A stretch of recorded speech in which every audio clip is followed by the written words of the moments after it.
მე მგონი ახლა ყველაფერი წესრიგში უნდა იყოს, ნახოთ.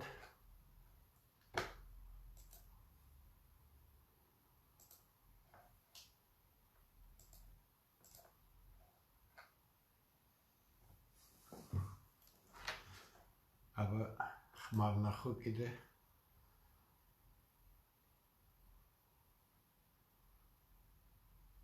კი.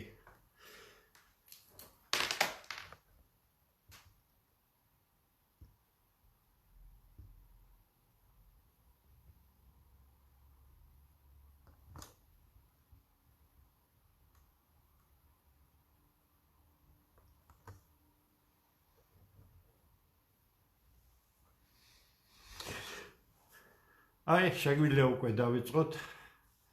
მოგესალმებით. პირველ რიგში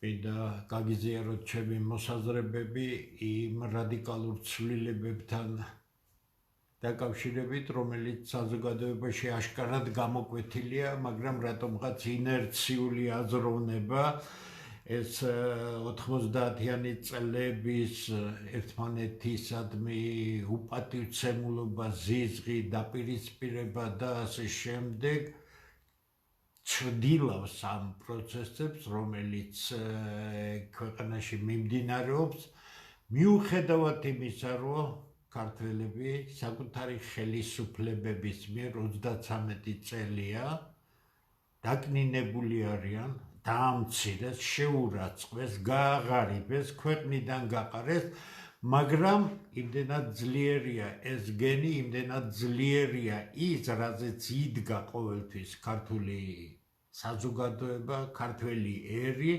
რომ მან უკვე თავი იჩინა. არ დაგავიწყდეთ იმ ტრაგედიის შემდეგ, როდესაც ქართველების ხელით, თუმცა დიდი გეოპოლიტიკური დაკვეთის საფუძველზე ესროლეს საკუთარ სახელმწიფოს ხერხემალში და 1992 წელს იგი გადატეხეს ხერხემალში, ამას შეეწირა საქართველოს კანონიერი პრეზიდენტი, პირველი პრეზიდენტი, ამის შემდეგ ეს დაუძლეველი ტრაგედია, გაუაზრებელი ტრაგედია გახდა საფუძველი საზოგადოების დაპირისპირებისა და 33 წელზე ცოტა უფრო მეტი ხნის შემდეგ ამ ხალხს, რომელიც დარჩენილი არიან 90-იანი წლების განწყობებში, ამ დაპირისპირებაში, ტრაგედია მოხდა. ეხლა როგორ დავძლიოთ მომავლიდან გამომდინარე, მომავლის ინტერესებიდან გამომდინარე ეს ტრაგედია ჯერჯერობით გაუაზრებელია ყველაფერი, ამიტომ არის ერთმანეთის ბრალდება, შენ პუჩისტი ხარ, შენ აგენტი ხარ, შენ ისა ხარ და დაგვავიწყდა საშუალო თაობის და უფროსი თაობის ადამიანებს მიმართავ, რომ 33 წლის განმავლობაში წამოვიდა სრულიად ახალი გენერაციის ქართველები, რომლებმაც არ იციან, არ უნახავთ ის დაპირისპირება. 33 წლის ქართველი ახალგაზრდები მაშინ 92 თუ გნებავთ 15-17 წლებში ძალიან პატარები იყვნენ იმისთვის, რომ რაღაც პოლიტიკური აღქმის უნარი ქონოდათ, მაგრამ ისინი დღეს უკვე ფანტასტიკურად ჩამოყალიბებული ხალხია. მე ძალიან დაკვირვებული თვალი მაქვს, მე ახალგაზრდებთან მუშაობ უკვე დიდი ხანია და გარდა ამისა ძალიან ვაკვირდები ყველაფერს და არაერთხელ ჩემს გადაცემაში წლების განმავლობაში ვამბობ, ფანტასტიკური ახალგაზრდობა მოდის, თქვენ არ აგერიოთ არაფერი, კიდე გეუბნებით ნიჰილისტებს, პესიმისტებს და ასე შემდეგ. ის რაც საკანალიზაციო ტელევიზიები უწევენ ახალგაზრდების გარკვეულ ეგრეთ წოდებულ იდეოლოგიით განადგურებულ ნაწილს, რომელთაგანაც ბევრი ძალიან მოტყუებულია და მათ აქვთ შანსი აღიდგინონ თავიანთი წარმოდგენები, სწორი წარმოდგენები, მაგრამ ეს სამუშაოა. ნუ შეადარებთ იმათ, ვინც გენდერზე გელაპარაკებათ, ხო იხოდოთ ის ცოტა მოპრანჭული ბიჭები ვითქონ ევროპაზე ორიენტირებული არა და წარმოდგენა არ აქვთ რა არის ევროპა და ასე არა პარალელურად გამოგჩათ თქვენ რომ ფანტასტიკური ახალგაზრდები მოდიან კიდე გეუბნებით 20 წლამდე ახალგაზრდები სრულიად სხვა თაობა არის მე მათთან მაქვს შეხება მქონდა შეხება ჩემ ლექციებზეც მქონდა შეხება რომლებიც მოდიოდნენ მერეც მაქვს შეხება არაფერს ვამბობ 20-დან 25 წლამდე ბიჭები გოგონები ფანტასტიკურად საღი ახალგაზრდები გენეტიკურად ნახეთ როგორი სრულყოფილი გენეტიკა როგორ შეიმჩნევა ეს ყველაფერი და უკვე 35 წლამდე ახალგაზრდები რომლებიც შეიძლება აგვირგვინებდეს იმ პირველ ტალღას სხვადასხვა წლებისა, მაგრამ პირველ ტალღას ახალგაზრდებისა, შემდეგ უფრო ცოტა მოწიფული ასაკი იწყება და ჩვენ დაგვავიწყდა რომ ამ ხალხს არ უნდა იმ 90-იანი წლების ჭაობში ცხოვრობდეს, არ უნდა ეს ზიზღი და დაპირისპირება მათ ჭირდებათ საქმე. მათ ჭირდებათ საშუალო და უფროსი თაობის ადამიანებმა კეთილი ინებონ და პრობლემები დაძლიონ. იმ გზით, როდესაც შენ ელემენტარული ქართული აღზრდა, ელემენტარული ქართული კულტურა, დედის, მამის მადლი, სარწმუნოების მადლი არ გამოგყოლია გარდაცვლილ ადამიანზე შეიძლება ისაუბრო მკრეხელური რაღაცები, ერთმანეთს უწოდო, არ ვიცი, არ გავიმეორებ რა თქმა უნდა, ეს არის ჭაობი, ეს არის პიროვნული ტრაგედია ყველა თქვენთაგანისა. სადაც გნებავთ იქ მოვალთ და იქ დაგელაპარაკებით, იმიტომ რომ თქვენ ქართველები ხართ, მაგრამ თქვენ შეძელით ის რომ ვერ შეძელით გაგეაზრებინათ რა ტრაგედია მოხდა საქართველოში, რა უბედურება იყო, ამიტომ ერთმანეთის დაბრალება დაიწყეთ. ისიც კი ვერ წარმოგიდგენიათ 33 წლის შემდეგ რომ ეს უზარმაზარი გეოპოლიტიკური ინტერესების შედეგად ქართული საზოგადოების სისუსტის, უფროსი თაობის მაშინდელი სრული უნარობის, ადგილობრივი ხელისუფლებების სრული მარიონეტული წარმოდგენების შედეგად იქნა განპირობებული და რეალურად რა მოხდა 92 წელს. რატომ გაწირეს ქართული სახელმწიფო, რატომ შეეწირა მას პირველი პრეზიდენტი და ასე დღეს ჩანს იმ პროცესების ფონზე, რომელიც ჩვენ სიახლოვედ ჩანს და ხედავთ, ეს იყო ის საბოლოო მიზეზი, რომელიც მაშინ უკვე დაწყებული პროექტის შესაბამისად თავს დაატყდა საქართველოს და ჩვენ ისიც ვერ გაგვიგია, რომ უბრალოდ ქართული საზოგადოების სისუსტემ და პოლიტიკური და ინტელექტუალური ძალების უსუსურობამ საშუალება მისცა გარე ძალებს გაეთამაშებინათ ქართული კარტი, ქართველი იმ ხალხის მეშვეობით, რომლებაც გააკეთეს ის საქმე, რომელიც არც ერთ ქართველს არ უნდა გააკეთებინა. ანუ ესროლეს საკუთარ სახელმწიფოს და დაამხეს საკუთარი სახელმწიფო. ამდენად, თუ თქვენ მართლა გიყვართ თქვენი ქვეყანა, მართლა გიყვართ პირველი პრეზიდენტი, მართლა გიყვართ თქვენი ოჯახი და შვილები, მითხარით თქვენი პოზიციიდან თქვენ შვილებს რა სარგებლობა უნდა გქონდეთ. როცა თქვენი შვილი ესმენს იმას, თქვენ როგორ მიმართავთ თქვენს თანამემამულეს, როგორ უძახით მას აგენტებს და რა ვიცი, ვიღაცას ვისაბრალებთ ამ პუტჩისტობას, როცა მთელი პუტჩი ხელისუფლებაში იყო და ხელისუფლების ასეთ დონეზე ქართველი ქართველმა ხალხმა ხმა მისცა გვალ-მაგიდას და მის ხელმძღვანელს ჩააბარა სახელმწიფო, მაგრამ მის გვერდით არ აღმოჩნდა ის ხალხი, ვინც შეძლებდა იმ ურთულესი ამოცანის შესრულებას და ჩვენ მივიღეთ ტრაგედია. ეხლა დააკვირდით თქვენ იმისათვის, რომ გამოვიდეთ წარსულისგან და რა კი უიმედო სიტუაცია ქვეყანაში, მე ხელისუფლების თვალთმაქცობაზე, მათ შორის გუშინ და ამ დღეებში ცალკე ვისაუბრებ, მაგრამ ეს არ ჩრდილავს იმ პროცესს, რაც იყო.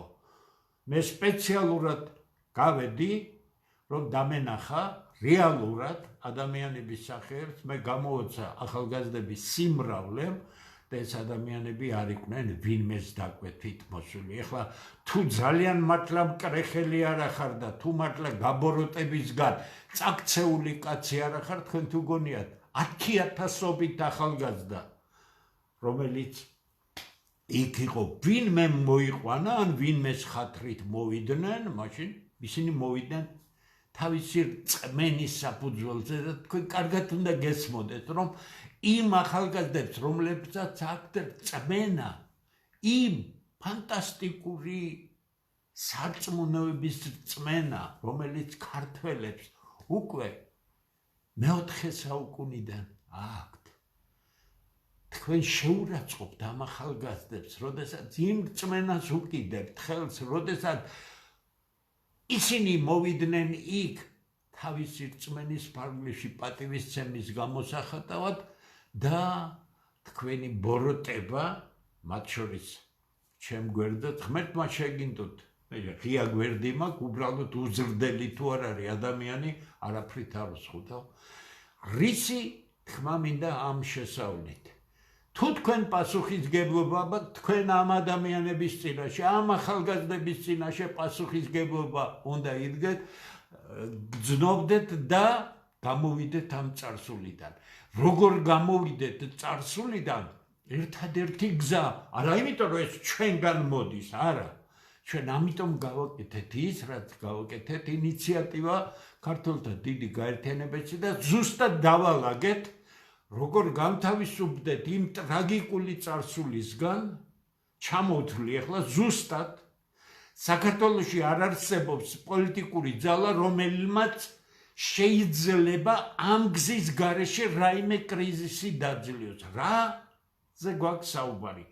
რას ამბობს ქართველთა დიდი გაერთიანება? კიდე გეუბნები, ჩვენ არანაირი პარტია არ ვართ, ჩვენ არანაირი რაღაც ბეჭდიანი ორგანიზაცია არ ვართ, 100 წელი არ გვჭირდება მაგ ბეჭედი, იმიტომ რომ ჩვენი ქვეყნის მოვლაზე ჩვენ არანაირი ბეჭედი და არავის ნებართვა არ გვჭირდება. ჩვენ თვითონ გავაკეთებთ ამას თქვენ საღი ქართველების ერთობით და თქვენთან ერთად. რა პრობლემა? პრობლემა არის პირველი, მთავარი კონსტიტუციური რეჟიმი იქნა დამხობილი და ამაზე არსებობს არალეგიტიმური პარლამენტის გადაწყვეტილება, რომლის წევრი მეც ვიყავი, რამდენიმე პარლამენტი და მეც მაქვს ხმა მიცემული იმაზე, რომ 92 წელს ეს იყო სისხლიანი სამხედრო გადატრიალება. 2005 წელს ეს გამეორებული იქნა. ესე იგი, იმისათვის ჩვენ რომ გამთავისუფლეთ წარსულიდან, ის რაც ქვეყნის მომავალს ამ ფანტასტიკურ ახალგაზრდებს ჭირდებათ, მათ ჭირდებათ უფროსი და საშუალო თაობის პოლიტიკურად გათვლილი ნაბიჯები, რომელიც შედეგამდე მიგვიყვანს და შემდეგ ეს ხალხი გადაიბარებს, მათი დროც დადგება ამასობაში და გააგრძელებს. თქვენ ნუ გონიათ, რომ 90 და 2000-იან და 2010-იან და თუ გნებავთ 20-იან წლებში რომ ხელისუფლებებია, ისეთი ხელისუფლებები ეყოლება საქართველოს. არა, 10 ჯერ უკეთესი ეყოლებათ, იმიტომ ეს ახალგაზრდები, რომლებსაც მე ვხედავ, არის გაცილებით სხვა გენერაციის ახალგაზრდები, იმ ფანტასტიკურ კულტურაზე მდგომი და ეს მათი ოჯახების დამსახურება, დავივიწყოთ ის მცირერიცხოვანი სადღაც მიტინგებს რომ ატარებენ, რაღაც საცოდავი ახალგაზრდების ნაწილი. თქვენ რეალურ ახალგაზრდებს შეხედეთ. თავარი კონსტიტუციური სამართლიანობის აღდგენა. ეს არის ამოსავალი, ამის გარეშე არასდროს არანაირი კრიზისი არ იქნება, სულ იქნება არალეგიტიმური ხელისუფლებები, როგორც დღევანდელია, როგორც გუშინდელი იყო, გუშინწინდელი იყო, სულ იქნება დაპირისპირება, იმიტომ რომ არალეგიტიმურ ხელისუფლებას მხოლოდ დაპირისპირებაზე შეუძლია შეინარჩუნოს თავი და სწორედ ამ დაპირისპირებაზე ინარჩუნებს ოცნება 13 წელია ხელისუფლებას, თუმცა ეს მთლად მისი ბრალი არ არის. ეს გარე სისუსტეების ბრალია და ამაზე ცალკე ვისაუბრებ. ჩვენ როდესაც ვსაუბრობთ კონსტიტუციური სამართლიანობის აღდგენას, ეს არის არა ძველის დაბრუნება, არამედ ძველისგან, წარსულისგან გათავისუფლება, იმიტომ რომ დარჩენილი ადამიანები, რომლებსაც აქვთ შესაბამისი ლეგიტიმაცია მაშინ, ამ არალეგიტიმური ხელისუფლების მიერ უნდა იქნას პარლამენტის დადგენილებების საფუძველზე აღიარებული ახალი იურიდიული დოკუმენტი საჭირო არ არის, რომ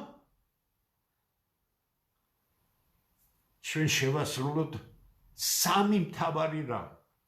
ეს არის სამართლებრივი აქტი, ეს არის პოლიტიკური აქტი და ეს არის სიმბოლური აქტი, რადგან ხელისუფლება მთლიანობაში სახელმწიფო სიმბოლოებზე იგება. დიახ, პრეზიდენტი სიმბოლოა და ასე შემდეგ. პატრიარქი სიმბოლოა, არ დაგავიწყდეთ. თქვენი ბოროტება ჩაიტენეთ, სადაც ჩასატენი გაქვთ იქ. საქართველოს მომავალი მოითხოვს სხვა რაიმეს. ესე იგი, პირველი უცილობელი არ ექვემდებარება განხილვას და ამაშენ ძალით ვაიძულებთ ხელისუფლებას, თუ თვითონ არ მოვლენ გონს ქართველი საღი ქართველების მეშვეობით, რომელიც მალე ძალა იქნება, აუცილებლად იქნება. ამის შემდეგ ყველაფერი რჩება ისევე როგორც არის, ოღონდ დროებითი რეჟიმის ფარგლებში იქნება ეს მთავრობა, ეს პარლამენტი დროებით რეჟიმში გადადის და მთავარი მეორე ნაბიჯი, რომელიც უნდა გაკეთდეს, სწორედ ქართველთა გაერთიანებამ უნდა აიძულოს ხელისუფლებაში მყოფი ძალა, ყველა ეგრეთ წოდებული ვითომ ოპოზიცია ამათმა რო დანიშნეს და ინარჩუნებენ თავს, სხვა გარეყოფი პარტიები, რომლებმაც ნება მიცეს ხელისუფლებას გაეკრიფა ისინი, მათი სისუსტეა. ერთ დიდ მაგიდასთან ისტორიულ ადგილზე, სადმე შევარჩევთ ამას არ არის და უნდა შევთანხმდეთ. როგორია პოლიტიკური თამაშის წესები ქვეყანაში, პარტიები ერთმანეთთან როგორ იქნება ამ ვირეშმაკული პოლიტიკით, 11-ის ლანძღვის მეტი არაფერი რო არ იციან, იმიტომ რომ არ არის ამ მზად პოლიტიკური საქმიანობისთვის, არა. მთავარი სიმბოლოები რა იქნება? ხელუხლებელი ნებისმიერი პარტიისთვის, ნებისმიერი მათგანის ხელისუფლებაში მოსვლის შემთხვევაში. ქართული სახელმწიფო არის ხელუხლებელი, ამის ხლება არ შეიძლება. ამას ვერსად ვერ შეტენით, ისევე როგორც ცდილობთ და სისულელეები ჩაწერეთ იმ. დღეს უკვე ხო აშკარა არის, თუმცა მე 2007 წლის მერე გიგიჟინებ და რამის პოლტატური შპიონად გამომაცხადე, თქვენ უტვინოებო, თქვენ საწოდავ ხალხს მივმართავ, თორე ბოდიში გიხდით თქვენ. სახელმწიფო ხელუხლებელი, ქართული კულტურა ხელუხლებელი, იქ უნდა ვითარდებოდეს საკუთარი წეაღიდან ამომავალი ტრაექტორით, უნდა ვითარდებოდეს, რადგან გაყინული კულტურა გვტება, ქართული ენა ხელუხლებელი, ფანტასტიკური ენა არის. ამ სამს არანაირი აზრი არ აქვს, თუ მატარებელი ხალხი არ არის საქართველოს ტერიტორიაზე მცხოვრები ქართველები და ყველა არაქართველი, რომელიც ჩვენი მოქალაქეა, ჩვენ მას არ ვარჩევთ ჩვენგან, იმიტომ რომ სახელმწიფო სხვანაირად არ იგება. თუ ყველა პარტია იტყვის იმას და უნდა ბათქმედოთ, უნდა გითხრათ, რომ ჩვენთვის ეს სახელმწიფო კი არა, მე ევროკავშირი მინდა, მე რუსეთი მინდა, მე ის მინდა, ეს მინდა, გინდოდეს. მაგრამ არ იქნება. იმიტომ რომ ქართული სახელმწიფო მსოფლიო პოლიტიკის ეპიცენტრშია მოქცეული და მას ახლა აქვს შანსი გახდეს უძლიერესი სახელმწიფო, მაგრამ ამას პოლიტიკური პროფესიონალიზმი ჭირდება. ეს პროფესიონალიზმი ქვეყანაში არის უბრალოდ არალეგიტიმური ხელისუფლებები უკვე 33 წელია სისხლს წოვენ ამ ქვეყანას და ლამის დაახჩონ ქართველები საქართველოში და ამიტომაც არის არანორმალურად დიდი მიგრაცია, რომელიც საფრთხეს უქმნის ქართველთა არსებობას. ესე იგი, თუ პარტიები თან ხდება იმაზე და გეუბნება იმას, რომ კაცო, შენ კონსერვატორი ხარ, მე ლეიბორისტი ვარ, სიტყვის მე ლიბერალი ვარ, მაგრამ ეს რაც თქვენ ახლა თქვით, საქართველოს კულტურა, ჩემთვისაც ძვირფასია, მაგრამ მე ლეიბორისტული გზით, ან და ლიბერალური გზით, ან და კონსერვატული გზით, მე ამას უკეთესად გავაკეთებ. კი ბატონო, ღმერთფახელი მოგიმართოთ, არჩევნები ჩავატაროთ უკვე შეთანხმებული, არა ისეთი ვირეშმაკული კანონით, არა ისეთი ვირეშმაკული საარჩევნო ადმინისტრაციით გაყალბების დიდო სტატებით, არამედ აღიარების შემდეგ დაინიშნება კომისია, ყველაფერი ჩვეულებრივ გრძელდება, მთავრობა დროებითია, პარლამენტი დროებითია, ფუნქციას ასრულებენ ახალ არჩევნებამდე. ახალი არჩევნების შემდეგ ერთი პარტია გაიმარჯვებს, ვინ გაიმარჯვებს, ჩვენთვის მნიშვნელობა არ აქვს. შეთანხმებულ რეჟიმში ვის აძლევს ქართველი ხალხი უპირატესობას, ჩვენთვის მნიშვნელობა არ არის. ქართველი ხალხი შემდეგ არჩევნებზე თუ არ მოეწონება, გადაირჩევს მას. სხვა მექანიზმი არ შეიძლება არსებობდეს. ჯერჯერობით ჩვენ უკეთესი მექანიზმი არ ვიცით. ამის შემდეგ მთავრობას დაევალება ახალი მთავრობა. ჩამოიღოს ყველა ის საქმე, რომელიც სავსეა საგამოძიებო ორგანოებში, ვისაც ქვეყნის წინაშე ამ გზით, იმ გზით, დიდი კორუფციით, ღალატით, სისხლისღვრით თუ ასე დანაშაული ჩაუდენია, გასამართლეს გამჭვირვალე სასამართლო პროცედურებით, რაც არ ექვემდებარება გასამართლებას. ყველაფერი უნდა იყოს ამინისტრირებული და ჩვენ სუფთა ფურცლით უნდა დავიწყოთ ცხოვრება. ამას მოითხოვს ქართული სახელმწიფოს მომავალი, ამას მოითხოვს ქართველიერის მომავალი, ამას მოითხოვს ის ახალგაზრდები, რომლებსაც არ უნდა თქვენი ჭაობური აზროვნების მოსმენა. ამ ახალგაზრდებს უნდა სოფლიოში საუკეთესო განათლება და ეს ხელისუფლება ანგრევს. მე არაფერს ვამბობ წინა ხელისუფლებაზე, რომელსაც ყველაფერს ძირი გამოუთხარა. თუ რაიმე ქართული და ეროვნული იყო, თავს ნუ იშტერებთ მისი მომხრეები. თუ რაიმე ეროვნული იყო, ყველაფერს ძირი გამოუთხარა. მე იქ ვიყავი, მე შესანიშნავი ურთიერთობა მქონდა ამ ხალხთან.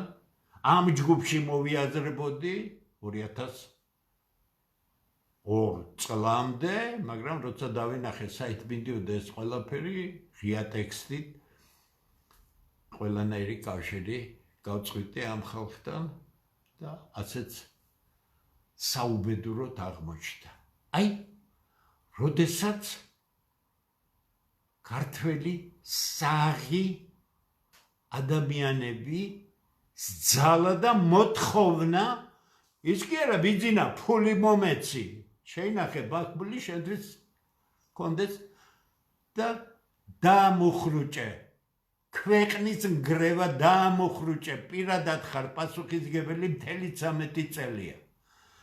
ქართველები აიძულებენ უკვე არჩეულ ხელისუფლებას კანონის და კონსტიტუციის ფარგლებში მართონ ეს ქვეყანა იდეალური არაფერია, იქნება რაღაც გაუკეთებელი, თავარია ჩვენ ხედავდეთ ხელისუფლებას, რომელიც ქართული სახელმწიფოს გაძლიერებას, ქართული სახელმწიფოს უსაფრთხოების უზრუნველყოფას ამ ფანტასტიკურად რთულ დროში, ეკონომიკის განვითარებას, საკუთარი შრომის საფუძველზე ადამიანების კეთილდღეობის მიღწევას, სამართალ გამოყენების უზრუნველყოფას და არა ასეთ ვირეშმაკულ სასამართლო და სამართლებრივ სისტემას, სადაც არჩევითი სამართალი არსებობს. ამას ალტერნატივა არ აქვს. არ არსებობს დღეს მე არაფერი მაქვს პარტიების წინააღმდეგ ტრაგედია ჩვენი საერთოა ყველა პასუხისგებელია შექმნილ მდგომარეობაში მე პარტიებში რომ ხედავდე გამოსავალს ახლაც პარლამენტში ვიქნებოდი არ წამოვიდოდი უარს არ ვიტყოდი არც ერთს რამდენსაც ყველას უთხარი უარი იმიტომ რომ იქ უპერსპექტივო სიტუაციაა და ხმამაღლა ვიმეორებ ჩემს ცხოვრებაში იმაზე ცუდ ადგილზე ვიდრე საქართველოს პარლამენტი არასდროს არ ყოფილვარ ამიტომ გამოვედი ამიტომა დამოუკიდებლად მუშაობდი ამდენი წელია არ მომკლები არც პრესა არც ტელევიზია მათ შორის წინა ხელისუფლების დროს არანაირი შეზღუდვა არასდროს არ დაუწესებიათ თუმცა ძალიან არ ვეხატებოდი გულზე თუმცა ძალიან კარგად მიცნობდნენ ვინც ვიყავი შეზღუდვები დაიწყო ამ ხელისუფლება ევროპაში რომ მიდის ტაშბანდურით 2015 წლიდან დღევანდელი ტექნიკის განვითარების საფუძვლად ვის რა შეჭირდებათ მათი კანალიზაციის ტელევიზიები არაფერში მაგრამ ერთი რამე აქვს მნიშვნელოვანი რა კი დამაბალანსებელი ძალა ქვეყანაში არ აღმოჩნდა ნახეთ წინა ხელისუფლება დამაბალანსებელი არაფერი გაგიჟდნენ ახალგაზრდები ამას სხვათა შორის მე ვაფრთხილებდი მათ რომ ასე მოხდება მოვიდა მერე ეს ხელისუფლება და მოიყვანა ქართველმა ხალხმა ისე რომ ვერ შენიშნა რა მაგრად ატყუებდნენ ამ ქართველ ხალხს ჩაანაცვლეს ის მართვიდან გასული ადამიანი და იმის ნაცვლად რომ ელემენტარული სამართლიანობის ნორმები დაემყარებინა ელემენტარული ნაბიჯები გადაედგათ ქვეყნის განვითარებისთვის რა დაიწყეს კოჰაბიტაცია და ათასნაირი სიგლახე ათასნაირი სიბინძურე და ბოლო რამდენიმე წელია ინტენსიურად უტეხად უტიფრად დაიწყეს ქართული ტერიტორიების გაყიდვა 10,000-ობით ჰექტარია გაყიდული ვისი ბრალია ვის დავაბრალოთ ერთ კაცი ყიდის ამ ქვეყანას ისა უფროსი სულ არ არის ხელისუფლებაში ფეხებზე კიდია ქართული ხელისუფლება და ქართული სახელმწიფო ყიდის არ მითხათ ახლა მის გარეშე რაიმე იყიდებო ერთი კაცს აკეთებს ამას და დავაბრალოთ მას ყველაფერი კი მაგრამ შენ სადა ხარ ეს არ არის შენი ქვეყანა ძაღლში რა გიდის სისხლი არის შენი წინაპრის სისხლი არის აქ თუ არის ასე რატო იქცევ გაბოროტებული ბოდიში და დაჯმორებული ერთმანეთს რო ლანძღავ ერთმანეთს აგინებ აგენტებს უძახი პუჩისტებს უძახი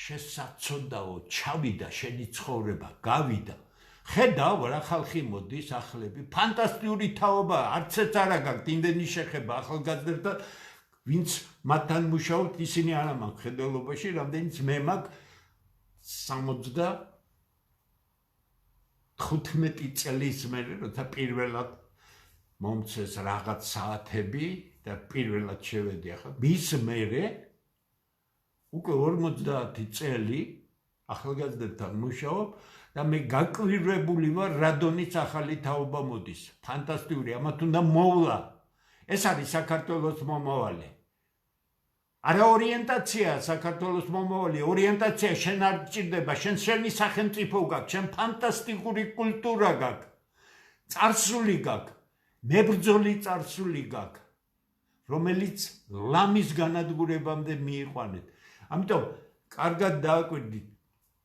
ქართულთა დიდ გაერთიანებაზე რომ საუბრობ მე ჩვენ ადამიანები ვარ და შეიძლება რაღაც უზუსტობები მოგვივიდეს 9-ჯერ მოგიხდით ბოდიშს მაგრამ ეს არ იქნება შეგნებული ჩვენ ყველანი ადამიანები ვართ ჩვენ შეიძლება ვიყოთ რაღაცაში არაზუსტები გითხარით გავასწორებ მაგრამ არასდროს შეგეპაროთ ეჭვი იმაში იმ გულწრფელობაში რა გულწრფელობითად ადამიანები რომლებიც ვაკეთებთ ამ საქმეს დღეს უკვე გავფართოვდით საკმაოდ ბევრი ვართ თუმცა ჯერჯერობით არასაკმარისი ჩვენ გულწრფელობაში არ შეიტანოთ ეჭვი იმიტომ რომ დრო თავისას გამოაჩენს მან ჩვენ არაფერი არ ვიდა თქვენგან არაფერს არ გთხოვთ ჩვენ გვინდა ეს ქვეყანა, ჩვენ გვინდა ეს საოცარი ქვეყანა, ჩვენ გვინდა ეს საოცარი კულტურა, ჩვენ გვინდა ჩვენი უდიდესი წმენა უფლისა, ამის გარეშე არაფერი არ გამოვა და მე განსაკუთრებული სიხარულით ვამბობ, რომ ახალგაზრდებში ეს გაცილებით ინტელექტუალურ დონეზე, გაცილებით ღრმა დონეზე არის წმენა უფლისა და პატივისცემა. შენ შეიძლება წამდეს ქართველებს ფანტასტიკური ენა გაქვს და არ გჯეროდეს. შეიძლება რომ გწამს ეს გარკვეულად რაღაც ინტუიციის დონეზე იყო, მაგრამ როცა გჯერა ეს გონების დონეზე, აი წამს და მჯერა არის ის ფუნდამენტი, რომელსაც მე ვხედავ ამ ახალგაზრდების თვალებში და თქვენ უფროსი და საშუალო თაობის ადამიანები იმდენად წაქცეულები ხართ, რომ ვერ გძნობთ იმას, რომ მომავალს ის ჭაობი კი არ ჭირდება, რაც 90-იან წლებში იყო და ის დაუდობლო. ჩვენ ხო ფანტასტიკური რთული წლები გავიარეთ. ღმერთმა არ ანახოს ახალგაზრდებს ეს ყველაფერი არასდროს. ეს ხო ურთულესი რაღაც საშინელება იყო, ხო? ეს ხო მართლა საშინელება. ხო და გინდა დარჩეთ ამ საშინელებაში? მე ძალიან უხეშად გელაპარაკებით ახლა ყველა იმ ადამიანს, ვისაც მკრეხელობა შეუძლია. მე არა ვარ ის ადამიანი მოსაუბრეს რო ვირჩევდე, სადაც გინდათ იქ მოვალ, სადაც გინდათ იქ დაგელაპარაკებით. ამიტომ კარგად წარმოიდგინეთ, საქართველოს მომავალი არ არის ჭაობურ აზროვნებაში, არ არის ზიზღში და მტრობაში, გონიერებაშია, საღნაბიჯებშია, ხო და საღად წარმოიდგინეთ ეს ყველაფერი. ჩვენ ჯერ არანაირი პრობლემა არ გადაგვიჭრია. ნახეთ, როგორი ცდილობები გააკეთა დღევანდელმა უსუსტესმა ხელისუფლებამ პატრიარქის გარდაცვალებასთან დაკავშირებით იქ ცერემონიებზე და ასე შემდეგ წინა ხაზზე იყვნენ არიქა ვითომ გული უსკდებოდათ. არა და ყველაზე დიდი დარტყმა ქართულ ეკლესიას და სარწმუნოებას სწორედ ამ ხელისუფლებამ მიაყენა. ეს სხვა თემა, ახლა მე მხოლოდ ვამბობ, ასეთი დიდი დარტყმა ეკლესიისთვის სააკაშვილსაც კი არ მიუყენებია. მაგრამ ეხლა ნახეს, რომ ასე იგი ხალხის დამოკიდებულება სხვაა. ეხლა იმ ხალხს, რომელსაც მკრეხელობა შეუძლია, მათ შორის გარდაცვლიზე და ასე შემდეგ, მე გეკითხებით. BBC-მ გამოაცხადა 1.5 მილიონი ადამიანი მოვიდა. ესე იგი თქვენ რაღაც ერთი მუჭა საცოდავი ადამიანები თქვენ 1.5 მილიონი ადამიანს უძახით ბრიყვს და ყველას ვისაც თავისი სარწმუნოებისადმი აქვს. სარწმუნოებისადმი. პატრიარქი სარწმუნოება არ არის, პატრიარქი ემსახურება ამ სარწმუნოებას. იდეალური ამ ქვეყნად არაფერი არ არის. ადამიანი უნდა შეფასდეს მის ინტეგრალურ ჭრილში, ანუ ჯამურად. არის რაღაც ნეგატიურები, არის დადებითები, არის გასააზრებელია, მისხალ ყველაფერი.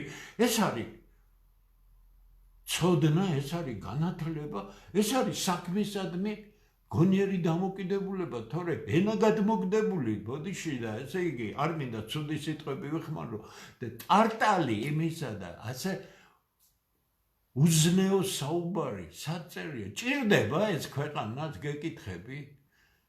ყველაფერი გითხარი, დასაჯდელი უნდა დაისაჯოს, რაც დასჯას არ ექვემდებარება, ამინისტირებული უნდა იქნეს და ამ ახალგაზრდებს, როცა მათი დრო მოვა, ისე უნდა გადავცეთ ეს სახელმწიფო. მე საერთოდ არ ვახსენებ, მე უკვე ზუსტად ვიცი ის, მე დავინახე ის, რასაც წლებია გეუბნებით, ეს მცირე რიცხოვანი მეხუთე კოლონა, რომელშიც $1 მილიარდი ჩადებული 95 წლიდან არის წყალგაღმა. გაღმა არიან გაწული, მაგენი ვეღარ მობრუნდებიან. ვერ მობრუნდებიან მენტალურად და მე ახალგაზრდებს არაერთხელ მიმართე, ახალგაზრდებო, ყველაფერი დაგენგრევათ თავზე. რამდენი წელია ამას ვლაპარაკობ. ახალგაზრდებს მიმართა მოგატყუეს მესმის. მე არ ვამბობ იმ გაბუჭებულ ფულიზე დახამებულ ახალგაზრდებზე, რომლებიც ორგანიზებას აკეთებენ. მე გეუბნებით ათასობით ახალგაზრდა კაცზე, რომელიც უბრალოდ შეცდომაში შეიყვანეს. დაგემხობათ თავზე წარმოდგენები. დააკვირდით, რამდენად საშიში მდგომარეობაა. ესენი ისევ იქეთკენ იქაჩებიან, სადაც არსებობის პერსპექტივა არ არსებობს. დააკვირდით წინა ხელისუფლების ოდიეზურ პიროვნებებს. როგორ იგებს უკრაინა? 2 დღის წინ გამომიგზავნეს ერთი ძალიან ოდიოზური ადამიანი, ესე იგი, უბრალოდ სასაცილო. როგორ იგებს უკრაინა ომს, როგორ ათავისუფლებს თავის ტერიტორიებს. როგორ გახდა შეერთებული შტატები მსოფლიოში ერთადერთი ქვეყანა და არავითარი მრავალპოლუსიანობა არ არის და ახლა ეგერ იზამს ამას და ამას იმას, ყველაფერი არის საპირისპიროდ. არ ვარჩევ ამ საქმეს. ის რაც ხდება, მე წინა ჩემს გადაცემაში, ბოლო გადაცემაში ზუსტად ავხსენი რა არის დადებითი, ანუ მთავარი უპირატესობები საქართველოსა, ირანისა, შეერთებული შტატებისა, რა არის ნაკლოვანებები. მე შემდეგ გადაცემაში ვეცდები ვისაუბრო საქართველოზე, მის დღევანდელ ვითარებაში, რა არის ყველაზე უმნიშვნელოვანესი უპირატესობები, რაც ჩვენი საყრდენი უნდა იყვნენ. მე კარგად ავხსენი, მე მგონი, ვინც ნახა ის გადაცემა, მე მგონი 17,000-ზე მეტმა ადამიანმა ნახა. თუ რატომ მოაღწია საქართველოს დღემდე, რატომ იმარჯვებდა ის მრავალრიცხოვან მტერზე, იმიტომ ასმელია ყველაფერი. კიდევ ერთხელ ნახეთ. ეხლა ჩვენ გვჭირდება ზუსტად იმ საყრდენების ცოდნა, რომელიც მოგცემ საშუალებას გადავტეხოთ ეს რთული პერიოდი. საქართველოს დღეს რომ ვერ მოკლავენ, ეს თავისთავად ცხადია, გამორიცხულია. ეს საოცარი ხალხია, ეს საოცარი ისტორია გავლილი ხალხია, არანორმალური გაჭირვება გავლილი ხალხია, მათ შორის ბოლო 33 წლის განმავლობაში და ეს არის გაუტეხელი ხალხი. რატომ იცით? ჯერ გენეტიკურად არის ჯანსაღი ადამიანი და მეორე თურმე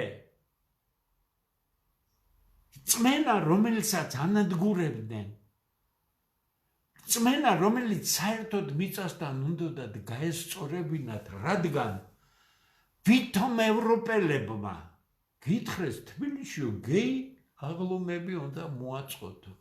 წარმოგიდგენიათ, რამდენი წელია უყირივარა, ამდენი უტვინო ევროპელი ყველა საქართველოში რატო ჩამოიყვანეს?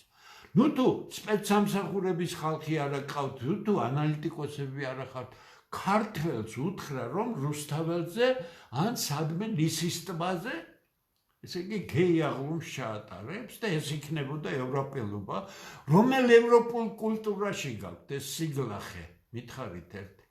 ეს ნეოლიბერალურ ევროპაში გაქვთ, რომელმაც დაგაკნინათ ყველანი. და ეხლა გინდოდათ, რომ ჩვენ გავნადგურებულიყავით, იმიტომ რომ ეს ტესტია. გეი აღლუმი, როდესაც ჩატარდება ქვეყანაში, ის ტესტი უკვე დადებითია, ამ ხალხს შეიძლება ყველაფერი უქნა. ნახეთ, უკრაინა რა აქციეს, რა მიიღო ამას წინ უკრაინის პარლამენტმა ერთქესიანების ქორწინება, ხო?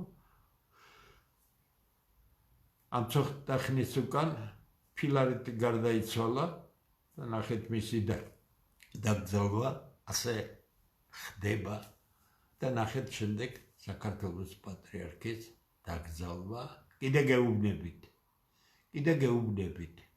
ადამიანი ფასდება დადებითი და უარყოფითი საქმეების ერთად შეჯამებით. ეს არის შეჯამების ერთად შედეგით ფასდება. ეხლა საქართველოს საპატრიარქოს იმის შემდეგ, რაც ყველა მღვდელმთავარმა ნახა თუ როგორია ქართველი ხალხის განწყობა, მართად უდიდესი პასუხისგებლობა მე ძალიან გამიხარდა და მომეწონა მეუფე ზენონის განცხადება ხელისუფლებას როცა მიმართა არ გაბედოთ ჩარევა ამაში. დიახ, იბანიშვილსაც უნდა უთხრათ ამ ხელისუფლებას, დიახ, თქვენ გინდათ იქ მარიონეტი პატრიარქი. მე ყველაფერი ცნობილი გახდება, არაფერი არ დაიმალება ქვეყანაში. თუ საპატრიარქო ეხლა დაუშვებს იმას, რომ არა სინოდის შეთანხმებით, არამედ გარე ზეწოლით, ვიღაც ამერიკაში დარბის, არიცით? თუ მეგითხრათ, ეხლა მაინც, ხო? ამერიკიდან უნდა მხარდაჭერა მიიღოს, ხო, ალბათ, ხო?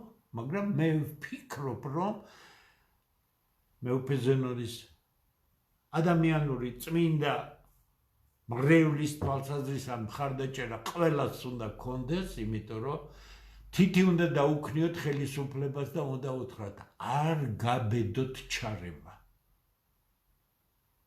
არ გაბედოთ ჩარევა.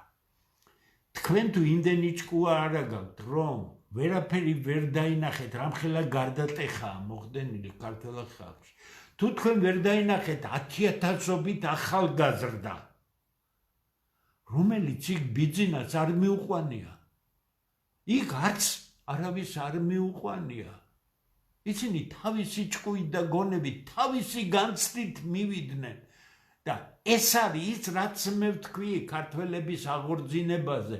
მომავალია საქართველოსი ფანტასტიკურად ძლიერი, თუ დღეს უფროსი და საშუალო თაობა არ დაუღუპავთ ამას, იმიტომ რომ ადამიანები, რომლებიც შეცვლიან ჩემ თაობას, შემდეგ თაობას, არიან ფანტასტიკურად კაი ადამიანები, საღი ადამიანები და ეხლა ყველას მოგმართავთ ბოღმაში ჩავარდნილს, არიქა ასე იგია ჯღაბნელებს, არიქა ეს ის არის, აზზე მოდით. ქვეყნისა მომავალი მოითხოვს იმას, რომ ის როგორც ჩვენ ვამბობთ, გახდეს საფუძველი შეთანხმებისა. ჩვენ ერთმანეთი ყველას ერთმანეთი არ გვეყარება, არ ხდება ასე ადამიანის ბუნებაში. ამიტომ სიყვარული ამოაგდეთ აქედან, აქ არის შეთანხმება საერთო მომავალზე, ეს არის შეთანხმება საკუთარ სახელმწიფოზე, კულტურაზე და ასე შემდეგ. ის ვინც არ მიუჯდება იმ მაგიდას და იტყვის, რომ არა ჩვენ ასე ქართველი ხალხი მას ობსტრუქციას მოუწყობთ. ისეთ ობსტრუქციას მოუწყობთ, რომ თაობებს ვაწყევლინებთ. გინდა პოლიტიკა. ქართული სახელმწიფო არ გინდა და საქართველოში გინდა ხელისუფლებაში მოხვიდე. ქართული კულტურას დასცინი, ქართულ სარწმუნოებას დასცინი. დიახ, შენ რომ ოდნავ განათლებული ადამიანი იყო, მიხვდები, რომ მართლმადიდებლობა არის ქართული კულტურის სისტემოწარმოქმნელი ფაქტორი, იმიტომ ის ფანტასტიკურად ძლიერი კულტურა. ფანტასტიკური ფასეულობათა სისტემის მატარებელი კულტურა გვაქვს, რომელიც მსოფლიოში არც ერთ კულტურას არ ჩამოუვარდება. რაც შეეხება ევროპულ კლასიკურ კულტურას, ჩვენ ერთნაირი ფასეულობები გვაქვს. კლასიკური ევროპული კულტურა ქრისტიანული კულტურა იყო, როგორ შეიძლება ქრისტიანებს განსხვავებული შეხედულებათა ფასეულობათა სისტემა ჰქონდეს. მერე რა მოხდა, ის სხვაგან წავიდნენ, ჩვენ დავრჩით, მართალია ძალიან მაგრად დაგვამცირეს და შეურაცხყვეს, მაგრამ ჩვენ თურმე ვერ გავტეხეს და ვისაც არ ჯერა იმისა, რომ იმ უზარმაზარ მასაში სწორედაც რომ ახალგაზრდების გამოკვეთილი სიმრავლე იყო და ახალგაზრდები კი ხვალინდელი დღეა. ახალგაზრდები თავისი ოჯახიდან გამომავალი, ის ვინც არ არის ოჯახის მადლით ცხებული, სადღაც სხვაგან არის. მე გეუბნებით იმ 10,000-ობით ადამიანს, რომელსაც მე ვხედავდი იქ, ჩემ შთაბეჭდილებას გეუბნებით, მათ ინტუიციურად იგრძნეს თუ სად არის მათი სიძლიერე. დიახ. ისინი რომ ქართველები არიან, ისინი რომ ამ რწმენის მატარებლები არიან, ისინი რომ ქართულ კულტურულ წიაღში აღზრდილი ხალხი არიან, ეს არის მათი მსოფლიოში კონკურენტუნარიანობის საუკეთესო მაჩვენებელი და არაფერი სხვა.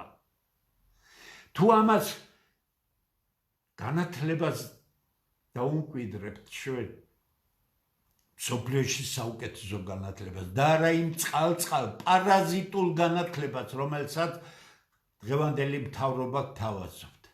ყველაფერი გაკეთებულია. მოდით, რატო არ ვსაუბრობ რაღაც პროგრამებზე? ერთი წამით მოდით.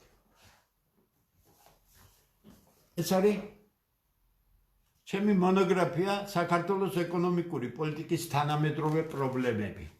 მე სიამაყით ვამბობ იმას, რომ ამ წიგნის სამეცნიერო ხელმძღვანელი არის ფანტასტიკურად მაგარი ფინანსისტი და მეცნიერი იაშა მესხია, რომელიც სამწუხაროდ გარდაცვლილია. ეს ძალიან მაგარი ფინანსისტი იყო, ის თავის დროზე ცემიში მუშაობდა, მოსკოვის უნივერსიტეტის მათემატიკური ფაკულტეტი აქ დამთავრებული და ასე შემდეგ, მან თვითონ გამოხატა სურვილი, აქ ყველაფერია.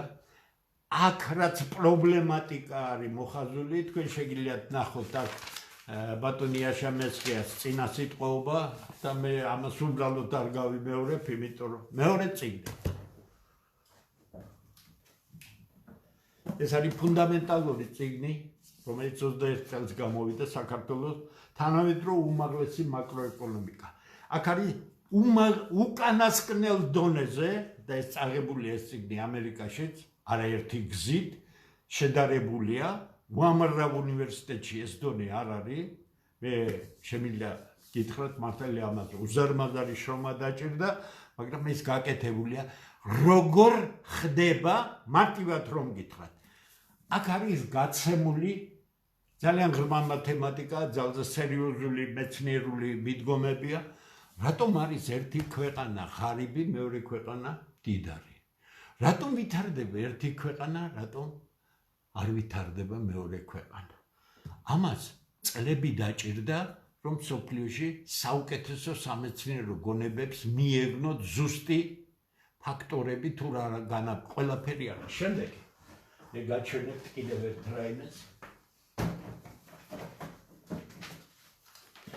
საქართველოს სოციალურ-ეკონომიკური განვითარების კონცეფცია როცა გავაკეთეთ, აქ მხოლოდ მესამე ტომს გაჩვენებთ.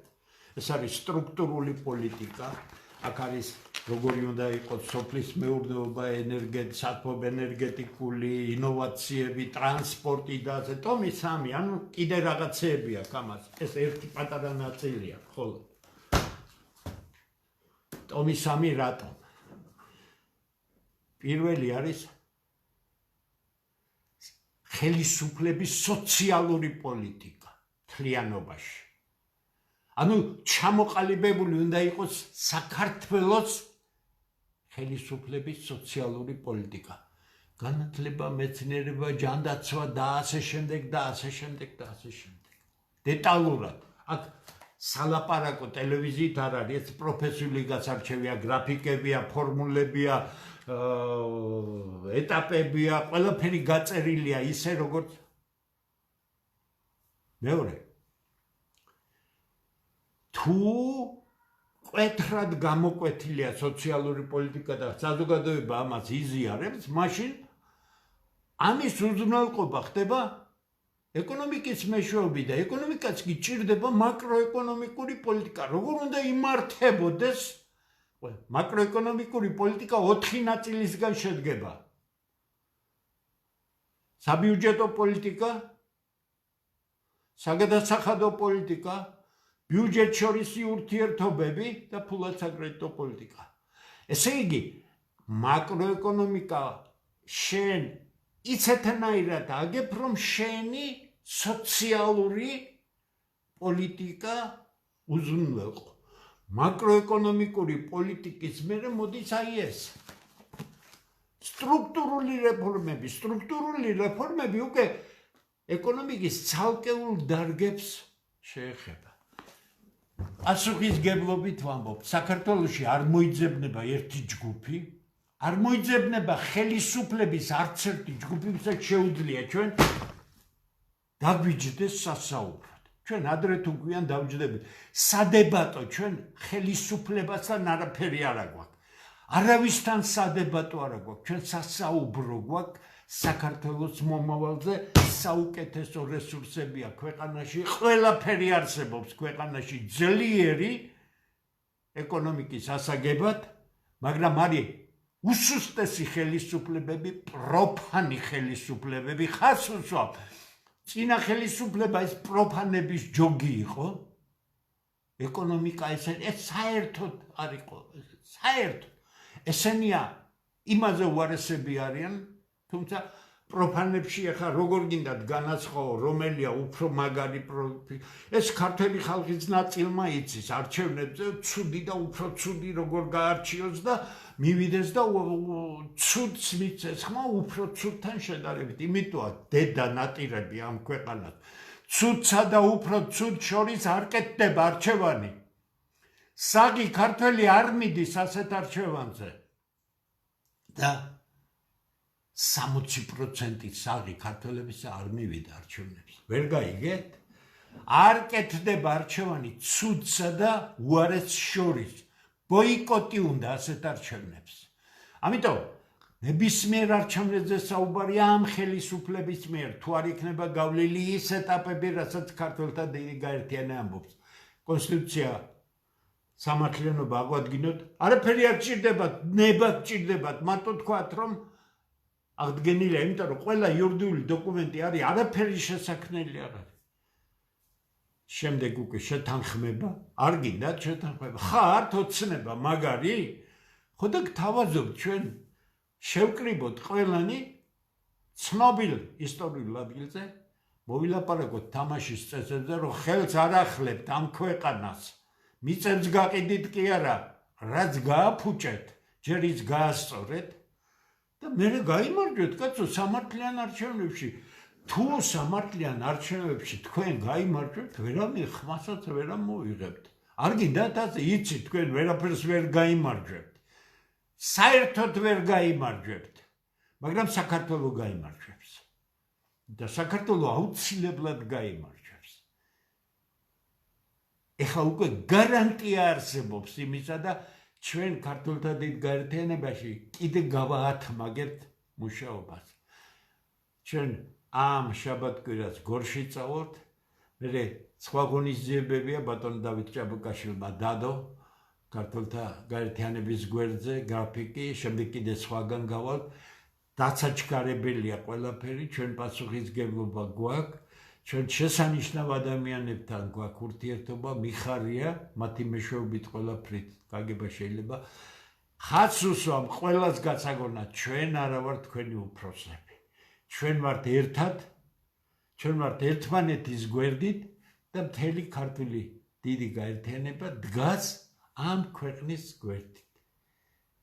კაცებს არ ჭირდებათ უფროს უმცროსობა, უფროს უმცროსობას ჩვენ თვითონ დავალაგებთ კონკრეტულ საქმეში, ვინ უკეთ გააკეთებს ლიდერთა მთელ ჯგუფებს წარმოაჩენთ. თქვენ ნახავთ რამდენი ინიციატივიანი ქართველი ყოფილა საქართველოში და მე იმ საცოდავი კნავილი არა მეტი სხვა და ვის მივცეთ ეხლა ხმა საცოდავებო თქვენ მეტი ვერ ნახეთ ხო ამაზე მეტი ვერავინ ვერ ნახეთ ხო ქვეყანაში. ამიტომ ყველას მოგმართავთ. მე ისეთ ქალაქში დავიბადე და გავიზარდე და ისეთ გარემოში გავიზარდე, მე უკან დავხევი არაფერზე არა ვარ. სადაც გინდათ მე დაცვა არ ამყავს, ქუჩაში ჩვეულებრივად დავდივარ, ბევრჯერ მეტროთი, ჩვეულებრივი ავტობუსით, ხანდახან მანქანითაც, ყველგან მოვა.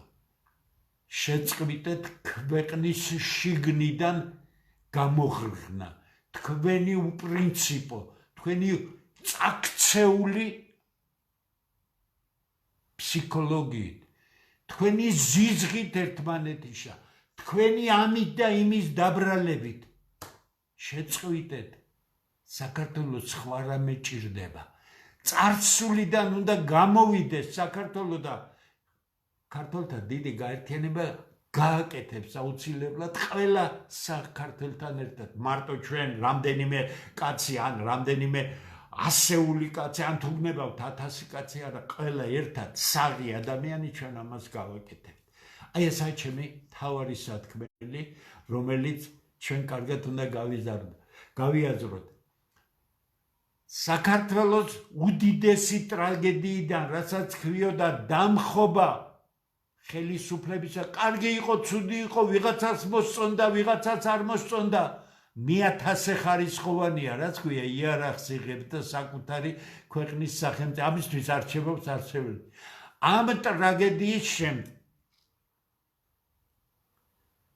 ჩვენ დაგვავიწყდა ის, რომ იმ ტრაგედიის თაობები კი არ არიან დღეს მარტო ქვეყანაში. სხვა გენერაციის, სხვა თაობა წამოვიდა, რომელსაც ის ჭაობი არ ჭირდება, არ სურს და ამიტომ არ მიიღებს არც უფროს თაობას და არც საშუალო თაობას, რომელიც ჭაობშია დარჩენილი. ამიტომ მოგმართავთ. ამას იმიტომ გეცაუბრებით ასე ხისტად, რომ კარგად წარმოიდგინოთ, რაზეა საუბარი. საქართველოს მომავალს თქვენნაირი აზროვნება აღარ ჭირდება. ჩვენ ჭირდება დიდი შეთანხმება, სიყვარულობადას თამაში კი არა და არიქა გვიყვარდეს ერთმანეთი არ ხდება. ჩვენ ჭირდება ის, რაც ჩამოვთვალე იმის შემდეგ შეთანხმება, რომ საჯარო სფეროში ჩვენ არ ერთმანეთის მიმართ ძალიან კრიტიკულები, ეს არ გამორიცხავს ხისტ დაპირისპირებას, მაგრამ ის უზნეობა, რაც ქართულ სივრცეში ხდება, უზნეობა, არ ეკადრება ქართულ ოჯახში გაზრდილ ადამიანს, არ ეკადრება. მაგრამ ესეც ჩვენი ტრაგიკული ახლო წარსულის რეციდივებია და აქედან უნდა გავიდეთ და ჩვენ აქედან გავალთ, იმიტომ რომ ფანტასტიკური თაობა მოდის, საოცარი ხალხი მოდის, კიდე გეუბნებით, ისევ გაგიმეორებთ. 33 წლის არის ის ხალხი, როცა მათ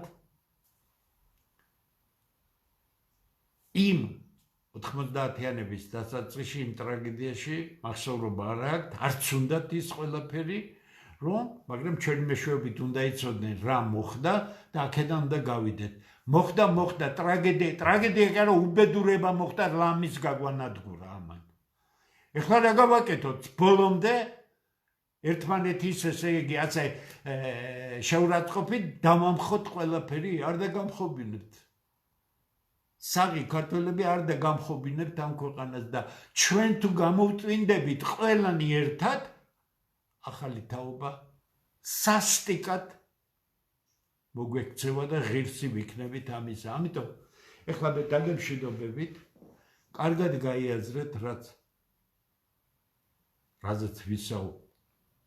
ეს არ არის ხუმრობა, ეს არ არის ვალდებულებისთვის რაღაც გადაცემის ჩაწერა, ეს არის ის აუცილებელი პროგრამა, რომლის გარეშე ჩვენ სულ ბიძინა გვეყოლება, სულ მიშა გვეყოლება, მერე ახალი ბიძინა გაჩნდება, მერე ახალი მიშა გაჩნდება და ამასობაში საქართველოს ქართველებისთვის დაიკარგება. აი ეს არის რეალობა.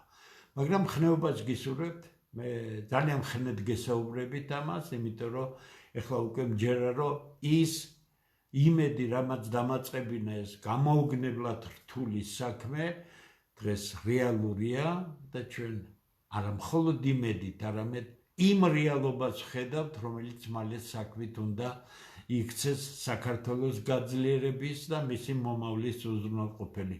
წარმატებას გისურვებთ, უფალი ფარავდეს ყველა საქართველოს, დაგემშვიდობებით, სადღაც ხუთშაბათამდე. დროებით.